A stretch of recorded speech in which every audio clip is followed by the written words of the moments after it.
দুর্গাপুরের ছবি আপনাদের দেখাবো। দুর্গাপুরে তৃণমূল বিজেপি সংঘর্ষ যে ছবি আপনাদের দেখাবো এই মুহূর্তে দাঁড়িয়ে। আপনারা জানেন সকাল থেকেই ভোট হচ্ছে এবং দুর্গাপুর পূর্ব বিধানসভার 104 নম্বর বুথের কাছে তৃণমূল বিজেপির ঝামেলা, অশান্তি। তৃণমূলের কর্মীদের অভিযোগ এই গরমে তারা জল খাচ্ছিলেন এবং সেই সময় বিজেপি প্রার্থী চন্দ্রশেখর বন্দ্যোপাধ্যায় এসে তাদেরকে মদ খাওয়াচ্ছে এমনটাই অভিযোগ করছেন। তা নিয়েই শুরু হয় বচসা। অন্যদিকে বিজেপি প্রার্থী চন্দ্রশেখর বন্দ্যোপাধ্যায়ের বক্তব্য, ভ্যান্ডে কলোনিতে মদ বিতরণ করছিল তৃণমূলের সমর্থকরা।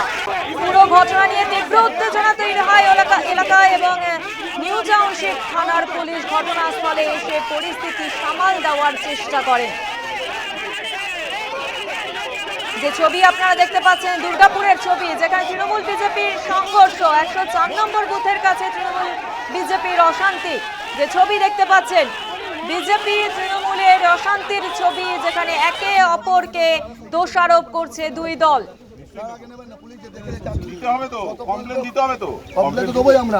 আমাদের মারতে থাকবে, আমরা কমপ্লেন।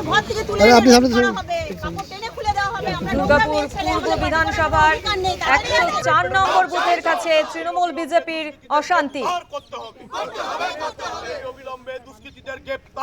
আর এই বিষয় নিয়ে বিস্তারিত বিবরণ তুলে ধরেছে আমাদের প্রতিনিধি বিশ্বজিৎ ঘোষ।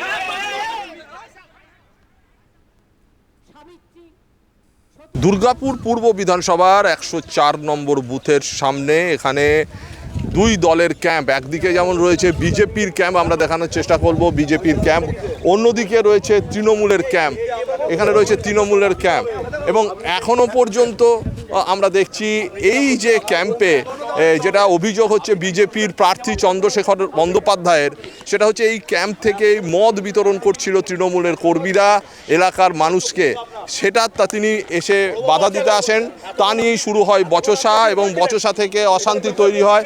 এখনও আমরা দেখছি কিভাবে এখানকার যিনি প্রার্থী অর্থাৎ বিজেপির প্রার্থী চন্দ্রশেখর বন্দ্যোপাধ্যায়, তিনি পুলিশের সঙ্গে বচসায় জড়িয়ে পড়েছেন এবং তিনি অভিযোগ করছেন যে পুলিশ পক্ষপাতিত্ব করছে এবং এই ধরনের ঘটনা এখানে ঘটছে এবং তারা দাঁড়িয়ে দাঁড়িয়ে দেখছেন, সেইভাবে কাউকে ঘটনায় গ্রেপ্তার করা হয়নি। বিজেপির মহিলা কর্মীকে এখানে শ্লীলতাহানি করা হয়েছে বলে তার অভিযোগ।